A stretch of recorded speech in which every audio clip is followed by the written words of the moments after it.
करते हैं कि हम रुके हैं, आप हमारा कुछ करें। तो उन्होंने हमें हमारी कोई बात नहीं सुनी एक दफा भी। उसके बाद हमने एहतजाज शुरू किया और एहतजाज के बाद आपको पता है कि उनको फिर अपनी नौकरी से हाथ धोने पड़े। उसके बाद मैं जो कि इनका, अच्छा ये सारे साथियों को आज पता चलेगा, तो मैं जो कि इनका कम्युनिटी मेंबर रहा हूँ वाइल्ड लाइफ बोर्ड का, और मेरे घर में सैकड़ों मीटिंगें हुई हैं इनकी। पूरा गांव मैंने इकट्ठा किया वहाँ पे अवेयरनेस के लिए, लोगों को बताने के लिए जंगली हयात के बारे में, नबातात के बारे में, जंगलात को नुकसान ना पहुंचाने के या जंगलात की हिफाजत के लिए या शिकार से मना करने के लिए। तो बहुत सारी मीटिंगें हमने की हैं। इनके बड़े बोर्ड मेंबरान से लेके इनके गार्ड तक, इनके 2 असिस्टेंट डायरेक्टर हैं जो कम्युनिटी रिलेशंस, उनकी वसातत से ये सारी मीटिंग होती थी। तो मुझे इनके मामला का पता था, क्योंकि ये बोर्ड बनने से पहले, बोर्ड जब बना गवर्नमेंट की कस्टडी में, उससे पहले ये खालस एक एनजीओ थी और इनकी फंडिंग जो होती थी बाहर से, 4 बार एक इंटरनेशनल एनजीओ है वो फंडिंग करती थी। उसके बाद होते भी चलते थे, अपने मुलाजमीन को तनख्वाहें भी देते थे। और जब ये बोर्ड बन गया उसके बाद मुलाजमीन को सैलरी तो गवर्नमेंट ने देनी शुरू कर दी। और उससे पहले इनका जो अकाउंट था वो इनके नाम पे, पर्सनल नाम पे अकाउंट था, क्योंकि एनजीओ की एंट्री होता ही ऐसे ही है। और जब ये गवर्नमेंट था तो इनको ये चाहिए था कि ये अपना जो अकाउंट है ये अब गवर्नमेंट की कस्टडी में किसी के साथ बना लें, मगर उन्होंने सरकारी अकाउंट नहीं बनाया, वो अपना पर्सनल अकाउंट में ही इनकी आती रही है। और 4 साल ये रही है मैनेजमेंट बोर्ड की या इससे ज्यादा। तो उस अरसे में कोई ऐसा काम नजर नहीं आया कि जो वाइल्ड लाइफ के, अब जो भी वहाँ पे कुछ अगर कोई अखराजात थे तो वो गवर्नमेंट बर्दाश्त करती थी। तो इन्होंने वो कहीं पैसे लगाते नजर नहीं आए इनके। मैंने इंक्वायरी की दरखास्त दी। इंक्वायरी की दरखास्त क्यों दी कि इन्होंने यहाँ पे आके, आप सबको पता है, आप इसमें मौजूद थे, इन्होंने यहाँ पे आके प्रेस कॉन्फ्रेंस की थी कि ये लोग जो ऊपर हैं ये झूठे हैं, ये मगरमच्छ के आंसू होते हैं, ये कोई बेरोजगार नहीं है और ये तो फिर लम्हा सारा। वहां से हमारे से इख्तलाफ हुआ। मैंने इसके बाद जब प्रेस कॉन्फ्रेंस की, मैंने इनको बताया कि मैडम आप इन लोगों से माफी मांगे, आपने हमारी देनदारी की है, हमारे जख्मों पे नौपाशी की है। एक जो हमारे लोग बेरोजगार हो गए हैं, तंगदस्त हो गए हैं, भूखे हैं, उनके बच्चे स्कूलों से अफसराबाद की फीस अफोर्ड नहीं कर सकते थे, छोड़ के घर बैठे हुए हैं। तो ऊपर से आप देखेंगे ये झूठे लोग हैं, ये गलत बयानी करते हैं। तो आप मेहरबानी करें, मैं आपको साथ लेके जाता हूँ। यहीं बैठ के मैंने ये बात कही थी कि मैं आपको साथ लेके जाता हूँ, आप विजिट करें लोगों के घरों का। और अगर आपको लगता है कि ये लोग वाकई बेरोजगार हैं, तंगदस्त हैं, तो आपको अपने अल्फाज से वापस लेने पड़ेंगे, माफी मांगनी पड़ेगी। बजाय उसके उन्होंने मुझे गहरा तंग करना शुरू किया, हमें धमकाना शुरू किया, तो फिर एहतजाज पे इनको नौकरी से हाथ धोने पड़ गए। मैंने हमारे खिलाफ जब हो गया तो फिर मैंने एक एप्लीकेशन दी, इंक्वायरी की एफआईए में।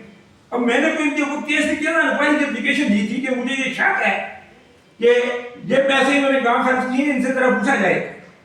एफआईए ने इनको नोटिस जारी किया कि आप मैडम आपके खिलाफ एक आई है, इंक्वायरी की एप्लीकेशन आई है, आप आ जाएं और आके इसका जवाब दें कि ये आपके अकाउंट में पैसे हैं। पहले तो एफआईए ने इंक्वायरी की, उन्होंने इसके अकाउंट निकालने को वाकई उसमें साबित हो गया कि इनके अकाउंट में पैसे आए हैं और बहुत सारे पैसे आए हैं बाहर से। उन्होंने उनको बुलाया कि आप आके जवाब देंगे ये पैसे कहाँ खर्च हुए हैं। तो इन्होंने बजाय उनके आके उनको जवाब देना करना होता, तो ये है ना कि कोई बंदा बेगुनाह होता है, आप भी सारे माशरे जानते हैं, तो कोई बंदा बेगुनाह होता है, उसके ऊपर कोई इल्जाम लगता है तो फौरन वो आ जाता है।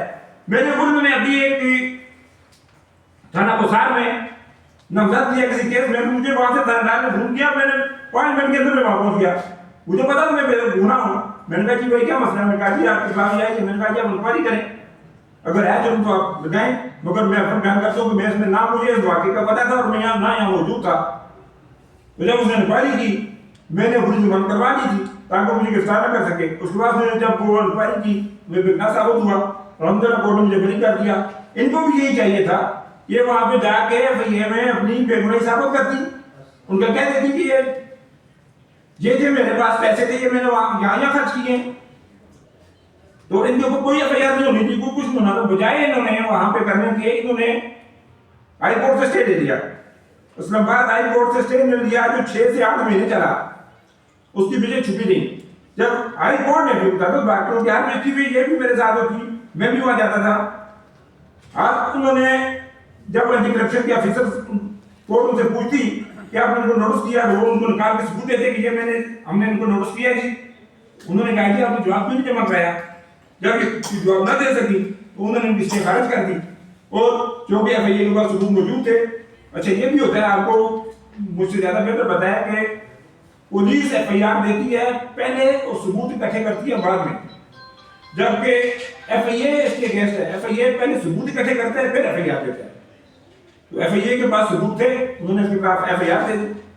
जब इसके खिलाफ एफआईआर दी तो उसने आके फिर मेरे साथ रब्ता किया। उसके बाद इन अपने किसी बंदे की विसारत से या आप इनके साथ सुलह कर लें, अब बैठे इनके साथ बात करें, आप जो चाहते हैं। मैंने कहा भाई आप वो बात तो गुजर गई है, जो चाहने वाली बात नहीं है, मेरी जात की बात नहीं है। मैं फीस भी नहीं रहा, खिदमत खाल के लिए अपने लोगों के लिए निकला हूँ, अपनी जेब से खर्च कर रहा हूँ। हमारी एक कमेटी बनी हुई है, वो चंदा इकट्ठा करके करते हैं, जो हमारे अखराजात होते हैं वो देते हैं। मैंने कहा ना मेरे पीछे कोई और बंदा है, मेरे पीछे मेरी आवाम है जिनकी मैं नुमाइंदगी करता हूँ, मैं वहां से इलेक्शन लड़ता हूँ और मैं अपनी आवाम के बगैर आपसे कोई बात नहीं कर सकता। आवाम से मैंने बात की कि वो सुलह कर रहे थे, उन्होंने कहा नहीं आप सुलह की कौन सी बात है, जब हम उनके पास जाते थे इनकी मिलते करते थे तो उन्होंने हमसे मुलाकात करने को नहीं की। अब क्यों सुलह करें, उनके ऊपर करप्शन साबित हो चुकी है, उनको भी खजाने को नुकसान पहुंचाया है। ये पैसे जो मंगाती नहीं है बाहर से, ये पाकिस्तान के नाम पे मंगवाती नहीं है ना, तो ये बताइए कहां खर्च किए। उसके बाद उन्होंने मुझे झूठे मुकदमे में नामजद कर दिया। नामजद करके थाने इन्होंने मुझे बुलवाया। थानेदार ने मुझे कहा जी कि आप इनसे सुलह कर लें। मैंने कहा आप ये कैसे कैसे सुलह करेंगे, मैं करें, अगर मैं मुजरिम हूं तो आप मुझे बेशक गिरफ्तार करें, मुझे जेल भेजें। अगर मैं मुजरिम एफआईए में एंटी करप्शन में अपना बयान नहीं देना चाहती, करोड़ों रुपए का वकील करके इसने दोबारा वहां पे इसको गिरफ्तार किए गए। इसको गिरफ्तार क्यों नहीं किया जा रहा? एक गरीब के बच्चे कहते हैं कि हमें सुकून तब आएगा जब ये गिरफ्तार होगी। इसने जो कौम का नुकसान किया है, इसने ये हमारी पाकिस्तान की पहचान खत्म की है, ये मुनार गिरा के। अच्छा, हर बात से बात निकलती, फिर मुझे याद आ गया मुनार गिराने के पीछे भी एक लॉजिक है। अब हमें ये पता चला है लॉजिक क्या थी। इसने मुनार गिरा के फौरन वो जगह प्लान करके यहाँ से वीडियोस बनवा के बाइक भेजिए, देखो जी हम कितना काम कर रहे हैं नेशनल पार्क के लिए। हमने ये नेशनल पार्क को गवर्नमेंट से खाली करवा दिया है और ये हमारी नेशनल पार्क में 113 और भी थे जो चेयरमैन सीटीए ने सुप्रीम कोर्ट में जाके जमा करवाए थे। उसमें 113 और भी थे, वो इसको नजर नहीं आए। और यहाँ पे इसने दो गिरा के और फिर उनको कहा कि ये देखिए कि मैंने गवर्नमेंट खाली करवा दिया है, और वहां से इसने फंड लिए अपने पाव गोश के लिए। कहावत है कि अपने गांव पाव गोश के लिए दूसरे की भैंस दबा कर दी है इसने ये नहीं देखा कि यहाँ पे कितने खानदान रोजगार में लगे हुए हैं, उनके घर के चूल्हे जल रहे हैं। इसने ये नहीं देखा कि ये हमारे लिए एक टूरिस्ट पॉइंट है, ये पाकिस्तान की इज्जत है। बाहर से डेलीगेशन आते हैं, यहाँ पे हमारे को भी मामला होते हैं, तो ये डेलीगेशन लेके हमारी वहां मुनार पे जाके एंजॉय करते हैं, उसका पाकिस्तान का नाम रोशन होता है। तो पाकिस्तान में इतनी खूबसूरत जगह भी है। इसने कहा कि यहाँ मैंने बाहर से फंड लेने हैं, लिहाजा इसको मिसमार करके मैं अपनी ये जो थोड़े बहुत फंड आएंगे जो अपने मेरे पर्सनल अकाउंट में आएंगे वो मैंने अपनी जात पे खर्च करने के हैं। इसलिए ये नुकसान होता है तो गवर्नमेंट का होगा। करोड़ों रुपए की बिल्डिंग सीडीए की बिल्डिंग थी और इसमें सीडीए ने स्टे ले हुआ था। इसने तो इन्हें तलब भी किया, जिस कोर्ट ने स्टे दिया हुआ था उसने वो बस कुछ डाल के रातों रात वहां पे मशीनरी भिजवा के उसको गिराया था। उसकी भी पीछे ये वजह थी कि वो करोड़ों रुपए का वहां पे मटेरियल था। और मेरे पास एक ऐसा ठेकेदार है, ऐसा कुबाड़ी था कि जो करोड़ों रुपए में ये लेना चाह रहा था, उसने भी स्टे दिया हुआ था। कोई नाम है उसका, गुल खान या किस तरह का। तो इसने अपने किसी बंदे को ये टोटल 28 लाख या 33 लाख में ये दे दिया। और यहाँ पे 28 या 33 लाख का बात करें, यहाँ पे कम से कम 30 से 40 करोड़ का मटेरियल था। 28-30 लाख में कोई ऐसे दे सकता है? उसके पीछे भी हमें तो लगता है, अब मैं गलती से नहीं कहता हूँ कि उसके पीछे भी लॉजिक थी कि इसने वहां से भी शायद पैसे दिए हों। क्योंकि जब ये लग जाता है ना जुबान को आराम, तो फिर पता देखता नहीं है कि कहां से आ रहा है, फिर बस आना चाहिए। अब हमारी मीडिया की वसादत से हुकूमत से यह दरखास्त है, एफआईए से दरखास्त है कि मेहरबानी करें हमारे जख्मों पे गुलपाशी की जरूरत है। आप इसको गिरफ्तार करें, वरना ये फिर नाजायज काम करेगी। ये जिस तरह से आप इसने मेरे ऊपर इल्जाम तराशी करके मुझे ज़हनी तौर पर टार्चर किया है, इसने मुझे बीमार कर दिया, मेरा सियासी नुकसान करने की कोशिश की। इसको गिरफ्तार किया जाए, इससे हिसाब लिया जाए, ना कि ये किसी और पे गुनाह पे इल्जाम लगाए। मैं एक बार फिर यह तमाम साथियों की वसातत से, मीडिया की वसातत से ये गुजारिश करता हूँ FIA से कि अगर आपके ऊपर कोई प्रेशर है, कोई मसला है, तो आप बताएं इसको गिरफ्तार क्यों नहीं किया जा रहा। जब इसके ऊपर साबित शुदा जुर्म हो गया है कि इसने करप्शन की है, ये साबित है, तो फिर इसको गिरफ्तार किया जाए।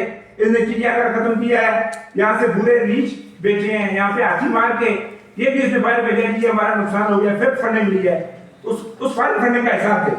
बस हमें चाहिए इससे हिसाब लिया जाए, ये हमारे ऊपर इल्जाम तराशी न करें। हमने कोई इसके ऊपर झूठा इल्जाम नहीं लगाया, हमने तो इंक्वायरी की दरखास्त दी थी, बाकी जो कुछ निकला है वो FIA वालों ने निकाला है। FIA वालों के पास सारे सबूत मौजूद हैं, ये वहां जाकर उनको बताए कि जो सबूत FIA के पास हैं वो सच्चे हैं या झूठे हैं, या इसने ये करप्शन किया या नहीं किया है। और अगर ये सच्ची है तो वहां बताए कि मैंने नहीं की, ये अपना हिसाब दे कि ये जो पैसे मैंने लिए थे ये यहाँ पड़े हुए हैं, और इसको इसकी भी खारिज हो जाएगी जैसी मेरी FIA खारिज हो गई है। तो अब आपको सवाल करना चाहते हैं। अच्छा भाई साहब, मेरा सवाल ये है कि आप नाम ले रहे हैं, उन मैडम को सबसे पहले नाम बताइएगा, उनका क्या डेजिग्नेशन है, क्या वो वाइल्ड लाइफ की को डायरेक्टर है, कौन है। और दूसरी बात, आपने प्रेस कॉन्फ्रेंस में थोड़ा जिक्र किया करप्शन के हवाले, कितनी करप्शन हुई है आ रही है, और आपका क्या पॉइंट ऑफ व्यू कि वो कहां पे स्पेंड हुई करप्शन का, वो करप्शन हुई तो कहां हुई है पैसे। चेयरपर्सन एक्स चेयरपर्सन थी wild life Islamabad management board की, और इनके साथ वकार जिक्री है, वो इनके फाइनेंस के मेंबर फाइनेंस थे Islamabad management wild life board में। इन दोनों ने मिलकर करप्शन किया है। अच्छा भाई साहब, इसमें ये बताइए कि आपने पहले ये कहा है कि जी मैं इनका हिस्सा रहा हूँ काफ़ी अर्सा, मैंने बहुत सारी इनकी मीटिंग्स कराई, ठीक है, इनका मेंबर्स रहा, ठीक है जी। तो जब आप उस दौर में करप्शन हो रही थी, उस दौर में आप किधर थे, तो क्या उस दौर में आप इनके हिस्सा थे, तो आपको फ़ायदा नहीं पहुँचा रहा।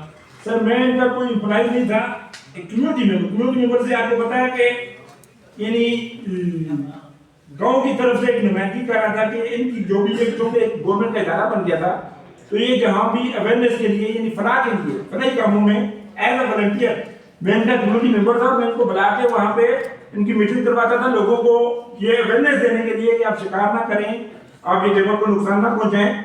उस वाले से उस वक्त हमें ये पता नहीं कि करप्शन कर रहे हैं या क्या, उस वक्त तो चल रहा था। जब तो इनकी चैप्टर क्लोज हुआ तो हमें पता चला कि ये तो इन्होंने कई पैसे खर्च नहीं किए हैं, उसलिए तो मैंने दरखास्त दी है। अब जब मैंने दरखास्त दिया है वहां पे, मैंने इंक्वायरी की दरखास्त दी है, अब भाई ने सवाल किया है ना कि ये काम का खर्च में कितने आए हैं, ये हमें पता नहीं था। ये हमें पता था कि वहां पे इनके फंडिंग हो रही है, तो वो पता करने के लिए ही मैंने दरखास्त दी थी। और FIA के पास इन सारी चीजों का सबूत मौजूद है, आप वहां से जाके पता कर सकते हैं। सर साहब ये बताइएगा, सर साहब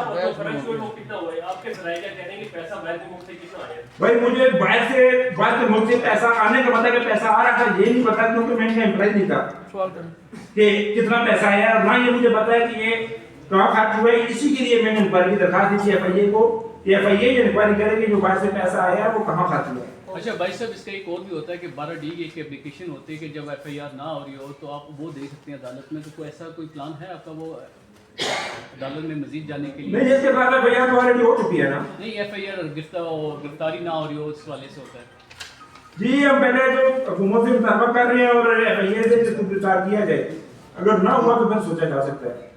जब आपने गिरफ्तारी के लिए एप्लीकेशन नहीं दी, आपने मगर ये जो इसका जाती तौर पे कोई इशू था मुनाब से या उस एरिया से या फंडिंग के लिए इसने किया है, हमें तो ये लगता है ना कि फंडिंग के लिए किया है। जब वीडियो बना के बाहर भेजी है, दूसरे दिन ही जैसे मुनाब गिरा है तो वहां पे बड़े बड़े वो पहुंच गए कैमरों वाले, जिसमें मीडिया के कैमरों वाले नहीं थे। तो आप ये कह रहे हैं कि काजी फैज ने पर्सनल ताल्लुक की बुनियाद पर इशारा किया? जी, हमें तो ये लगता है कि काजी साहब ने पर्सनल ताल्लुक की बुनियाद पर ये फैसला सुनाया है, वरना 113 का कुछ चेयरमैन से ये ने दिया है कि नेशनल पार्क में जो इनकी एप्लीकेशन थी उसमें काजी साहब ने मंगाया था कि 113 रेस्टोरेंट हैं, तो मुख्तलिफ इसमें रेस्टोरेंट की और काफ़ी चीज़ें हैं। इस्लामाबाद क्लब है, ये पार्क रोड पे जितनी अपने ये क्लब रोड पे जितनी हैं ये भी नेशनल पार्क में आती हैं। शक्करपड़िया में है और काफी सारी जगह, तो वहां पे नहीं। अभी आप देख रहे हैं हालिया ये दामनपुर में इसने ओपन करवाया। करप्शन कितनी उसकी डिटेल आपके पास कुछ है, ये बता सकते हैं? वो एफआईए के पास आप उनसे ले सकते हैं। आपके पास नहीं? जी मेरे पास नहीं है। आपको ये भी नहीं पता कि किस मुल्क से अकाउंट्स किस कितने? ये तो पता है ना, ये अमेरिका से पता नहीं बहुत सारे मुल्कों से फंड आई है, पौंड में और डॉलर में इनके पास आती रही है। ये पता है कि काफी सारे मुल्कों से फंडिंग होती रही है, ये नहीं पता कितनी आई है और ये नहीं पता इसने खर्च कहाँ किया है। सही साहब, ये तो पूरे के पूरा पेपर में आपने हवाओं में जो है ना वो इल्ज़ाम तराशी, जैसे पाकिस्तान में बहुत ही ज़्यादा आसान काम है इल्ज़ाम तराशी का। ये सिर्फ इल्ज़ाम तराशी है, कोई सबूत नहीं आपके पास और आप प्रेस कॉन्फ्रेंस कर रहे हैं। और अगर वो जेल चली जाती है तो आपको क्या फ़ायदा होगा? सर ये मेरे पास इसके ऑर्डर्स हैं, ये आप पढ़ सकते हैं, ये कोर्ट के ऑर्डर्स हैं, इसमें सारा वो लिखा हुआ है, जो भी पूरी डिटेल लिखी हुई है। सर ये रेड पिटीशन है, ये जो शेयर करें ये रेड पिटीशन ऑर्डर नहीं है सर, ये कोर्ट का ऑर्डर है, ये आपके लास्ट में लगा कोर्ट का ऑर्डर, ये पीछे रेड पिटीशन है ये।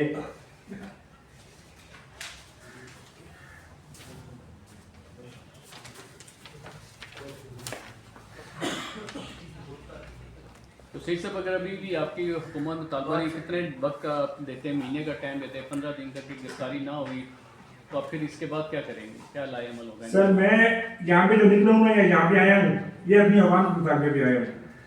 खैर आवाम मेरे साथ है, वो आगे निवेदन करते हैं कि कहाँ तक पहुँचे क्या। मैंने कहा जी मैं आपके लिए, मुझे जहाँ भी जाना पड़ा, मुझे जेल भी जाना पड़ा, मैं हाजिर हूँ। तो अब मेरा काम तो यहाँ तक पहुँचना, मैंने हुकूमत के आगे भी मुताबा कर दिया है, ये आगे भी कर दिया है कि मैं आवाम के हाथ में मजबूर हूँ और आवाम के लिए निकल के आया हूँ। ये पिटीशन से मुतालिक है कि 7 दिन करना इसके जो ऑब्जेक्शन है वो रिमूव किए। अच्छा, इसके साथ ही बताएं कि आप इतना आपने शोर शराबा हवाओं में बातें कर रहे हैं, आपने नौमुंतखब जो आप लोग के इलाके के MNAs वगैरह हैं और आपकी जमात के हैं, उनसे भी कोई रब्ता हुआ है? आप क्या आगे करेंगे? सर हमारे इलाके के MNA जो हैं उनके साथ तो मेरे भाइयों वाले तलक हैं।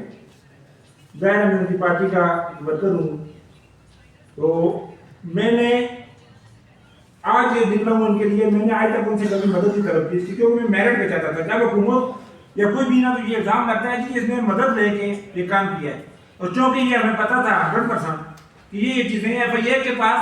अब जो भाई बात कर रहे हैं ना, उनको मैं कहता हूँ आप FIA एंटी करप्शन में, ये मेलोडी में दूर नहीं है, वहाँ जाके उसे पूछेंगे रायना सेठ के खिलाफ जहाँ पे जो इंक्वायरी की एप्लीकेशन आई थी, उसके खिलाफ आपके पास क्या क्या सबूत आए हैं, वो आपको सारी चीज़ें मिल जाएंगी।